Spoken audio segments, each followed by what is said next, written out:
महिलाओं पे अत्याचार हुआ, केंद्र की सरकार 70 दिन चुप रही। अगर चुप न रहती तो विषय नहीं आता। चुप रही, आदरणीय सर्वोच्च न्यायालय ने तमाचा लगाया। If you are you going to act on it, should I intervene? तब जाकर मुंह खुला 36 सेकंड के लिए।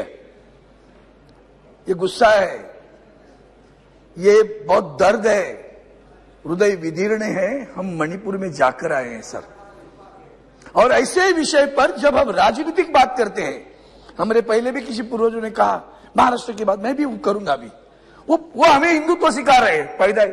हम पैदाइशी है, ये हमें हिंदुत्व सिखा रहे।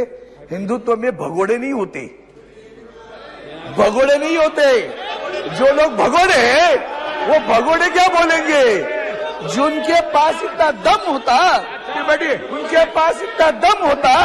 मैंने किसी का नाम तो नहीं लिया, मैंने किसी का नाम नहीं लिया, मैंने किसी का नाम नहीं लिया। मैंने, आप लोग बैठिए प्लीज, नाम नहीं लिया। बैठिए मैंने किसी को नाम नहीं लिया, मैंने किसी का नाम नहीं लिया। आप बोलिए, आप अपने भगोड़े लोग आप हिम्मत कह चुके हैं। आप अगर हिम्मत होती ना, प्लीज, नो, अगर हिम्मत होती, जी, आप बोलिए, अपनी बात पूरी कीजिए। मैं बोल रहा हूँ सर, जो हुआ हादसा हुआ, अगर हिम्मत थी वो क्या हिंदुत्व सिखाएंगे हमें? जिनको जो जन्म में आए यहाँ, इनको क्या मालूम है बाला साहब क्या थे? वंदनीय बाला साहब ने हिंदुत्व ये बताया, भैया मुझे मंदिर में घंटा बजाने वाला हिंदू नहीं चाहिए, आतंकवादियों को मारने वाला हिंदू चाहिए। यह विचारधारा उनकी। विचारधारा कुछ नहीं सर। आज मैं बताऊंगा इस सदन में सच्चाई क्या है। झूठे लोग सच बताने की कोशिश करते हैं, उस विषय पर मैं आऊंगा। और भी झूठे लोग झूठी बात करके सच्चाई छुपाने की बात करते। अब रही बात जो हुआ वह हादसा, सर महाराष्ट्र की बात आई, आपने कहा अविश्वास प्रस्ताव क्यों? मैं बताता हूं अविश्वास प्रस्ताव क्यों। जिस तरह से आपने बर्ताव किया है, वो मणिपुर के बारे में हो, हिंदुत्व के बारे में हो, और अन्य आपकी राजनीतिक सामाजिक नीति जो रही, मैं आपको बता देता हूं। आज की सरकार भी जो कहते हैं ना, हमने किया हिंदुत्व के लिए, इनको छोड़ दिया। अरे जिनको छोड़ा वो तुम्हारे पास आए वापस, जिनका नाम लेकर आदरणीय प्रधानमंत्री जी ने कहा कि नेशनल एनसीपी पार्टी क्या है? Natural corrupt party. उन्होंने भरी सभा में, भरी रैली में कहा, 3 दिन में थे उस रैली में, आगे कहा 70,000 करोड़ का घोटाला हुआ, सिंचाई का घोटाला हुआ, बैंकों का घोटाला हुआ। 4 दिन में जिनके नाम पर घोटाले थे सभी महाराष्ट्र की सरकार में शामिल हुए। सिर्फ शामिल नहीं हुए, मंत्री भी बने सर, मंत्री बने। मतलब क्या है? भ्रष्टाचार के खिलाफ हो आप? ईडी के केसेस लेकर सबको डरा के लेके गए। भगोड़े लोग बोलेंगे राष्ट्रीयत्व की बात। और ये वॉशिंग मशीन जो चल रहे ना सर, ये क्या बोलेंगे? उस वक्त तो उनका नाम लेके गए थे, अभी उनके साथ में बैठे। आज विषय गंभीर किस बात का है कि आदरणीय प्रधानमंत्री जी ने छुप कर बैठे, माननीय सर्वोच्च न्यायालय तमाचा लगाने के बाद। अब आगे चलकर पिछले 4 दिन में क्या क्या हुआ? पिछले 4 दिन में जैसे हमारे बारे में हुआ, आज भी हमारे महाराष्ट्र में जो सरकार है वो संविधान बाह्य सरकार है। माननीय सर्वोच्च न्यायालय ने न्याय दिया, कह दिया है सभी लोग अपात्र होंगे। मुख्यमंत्री से लेकर सभी का नाम लिया, ये सभी अपात्र होने वाले हैं। फिर भी मैं तो सुप्रीम कोर्ट का दायर, बोलो सुप्रीम कोर्ट से कि मैं पार्लियामेंट में बोल रहा हूं, सुप्रीम कोर्ट ने दायर, सुप्रीम कोर्ट ने निर्णय दिया, सदस्य पे कार्रवाई करने का निर्णय दिया। अब क्या बात करेंगे? अब यही बात कहता हूं, आगे चलकर सभापति चेयरमैन सर, सुप्रीम कोर्ट ने यहां भी कर दिया मणिपुर में। कल क्या निर्णय दिया पता है आपको? अगर सरकार होती ना तो शर्म आती सरकार को कि सुप्रीम कोर्ट ने एसआईटी बिठाई, सुप्रीम कोर्ट ने डीआईजी पद बिठाए, सुप्रीम कोर्ट ने 3 हाईकोर्ट जजेस पीछे वाले, उनके पास कार्रवाई करने का अधिकार दिया, सुनवाई करने का अधिकार दिया, जांच करने का अधिकार दिया, पुलिस के ऊपर कार्रवाई की। सरकार कहाँ है?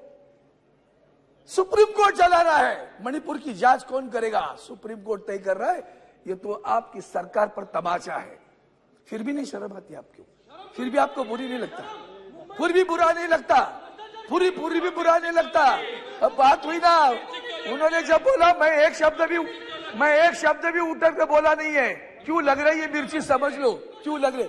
अब कोविड की बात आई सर, कोविड के समय में भी मुख्यमंत्री उद्धव जी ठाकरे साहब ने जो काम किया उसकी सराहना वर्ल्ड हेल्थ ऑर्गेनाइजेशन ने की, माननीय नीति आयोग के लोगों ने की, माननीय सर्वोच्च न्यायालय ने की। और कहा ये जो उद्धव ठाकरे जी ने जो पैटर्न लगाया है, धारावाहिक पैटर्न, उसका अमल करो पूरे देश में।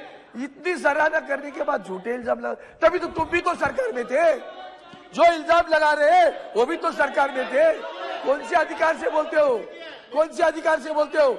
आप लोग सरकार में शरीक थे, आप मंत्री थे, 2.5 वर्ष आप भी साथ में थे, बोलने का अधिकार बैठा है। इसलिए मैं सभापति महोदय, मैं 2-3 महत्वपूर्ण मुद्दे लगता हूं। प्रधानमंत्री जी का वक्तव्य, सत्यपाल मलिक जी फाड़ रहे पूरी। उन्होंने पुलवामा के बारे में क्या बोला, उन्होंने भ्रष्टाचार के बारे में क्या बोला, और 2-3 मुद्दे और भी। महाराष्ट्र को कितना आपने हैरान किया, क्यों हम विश्वास रखे? महाराष्ट्र का फाइनेंशियल सेंटर आप गुजरात में लिखी गई, महाराष्ट्र का वेदांता फॉक्सकॉन गुजरात में लिखी गई, महाराष्ट्र का एयरबस गुजरात में लिखी गई, महाराष्ट्र का ड्रग पार्क गुजरात में लिखी गई, महाराष्ट्र का पुलिस स्टेशन गुजरात में लिखी गई, महाराष्ट्र का डायमंड सेंटर गुजरात में लिखी गई। महाराष्ट्र के बंदरगाह का विकास 9 वर्ष में महाराष्ट्र का बंदरगाह का विकास नहीं हुआ। महाराष्ट्र के मिल वर्कर्स के बारे में जमीन पर कुछ करना है, कुछ नया प्रोजेक्ट, कुछ नहीं किया। उल्टा जब हमारे पास निसर्ग तख्ते का चक्रवाक आया था तो आदरणीय प्रधानमंत्री जी वहां गुजरात में भी आया था, गुजरात में घूमे, उनका हेलीकॉप्टर आगे नहीं आया, पीछे गया वहां से। महाराष्ट्र के ऊपर ध्यान नहीं दिया, इतना सारा इल्जाम लगे। इसके बाद में हम बुलेट ट्रेन, हमारे यहाँ तो 10% तो हमारे पास 70% पैसा बुलेट ट्रेन के लिए, सबकी गुजरात की सारा इस्तेमाल होना है। सभापति महोदय, महत्वपूर्ण विषय ऐसे है कि इसमें जो चीजें उन्होंने की है, खास करके एक मिनट, आपको बुरा लगना चाहिए था, किसानों का आंदोलन हुआ, 100 से ज्यादा लोग मर गए, बुरा नहीं लगा। आखिर में आदरणीय प्रधानमंत्री जी को कहना पड़ा, क्षमा मांगनी पड़ी, देश की क्षमा मांगता हूं और सारे बिल वापस लेता हूं। मरे कितने लोग, कुछ है उसकी परवाह? मॉनिटाइजेशन किया, कितने लोग मरे है? कुछ अश्रु ढाया? पुलवामा के लिए अश्रु ढाया? कभी नहीं अश्रु ढाया। यही तो दुख है, यही तो दर्द है। संवेदनाहीन सरकार चला रही है। और इसलिए सभी सभापति महोदय, आज जो काम हो रहा है, यहाँ जो खास करके पब्लिक सेक्टर हमारे जो बेचे जा रहे हैं, बेरोजगारी है, महंगाई है, अभी तो सभी ने बोला तो मैं उससे ज्यादा नहीं बोलूंगा। पब्लिक सेक्टर में BSNL कहा गया, इनके ऊपर इल्जाम लगाते लगाते 2 वर्ष बिताए, आज 9 वर्ष हो गए, BSNL डूब रहा है, MTNL डूब रहा है, स्ट्रेटेजिक कंपनी है, कुछ नहीं हो रहा। कहां रोजगार मिला?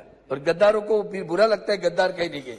महिलाओं पे अत्याचार, पेंशन का विषय। और सभापति महोदय, आखिर में इतना ही चाहता हूं, क्यों हम इकट्ठे आए हैं? हम इंडिया, हमारा इंडिया कहते हो तो बुरा लगता है, आप तो खेलो इंडिया कहते हो, बेचो इंडिया कहते हो। इसलिए इतना ही आखिर में एक वाक्य कहता हूं, नफरत करने वालों के सीने में प्यार भर दूं। जी, तुम्हारा सोशल मीडिया रोजाना देखो सर, हमारे महाराष्ट्र के हमारे महाराष्ट्र के अध्यक्ष जी गाय काटती हुई बता रहे थे लोगों, गाय का काटी नॉर्थ ईस्ट में, बता रहे का कर्नाटक के चुनाव में। क्या चाहते हो? Thank you. इसलिए नफरत करने वालों के सीने में प्यार भर दो, हम वो परवाह नहीं है, पत्थर को भी मुंह कर दो, यही हमारा इरादा है। इसलिए हम इकट्ठे आए। जय हिंद, जय हिंद। जी, वो तो आपको करना पड़ेगा। जी जी जी, प्लीज। अध्यक्ष महोदय, अविश्वास के प्रस्ताव पर इस सदन में काफी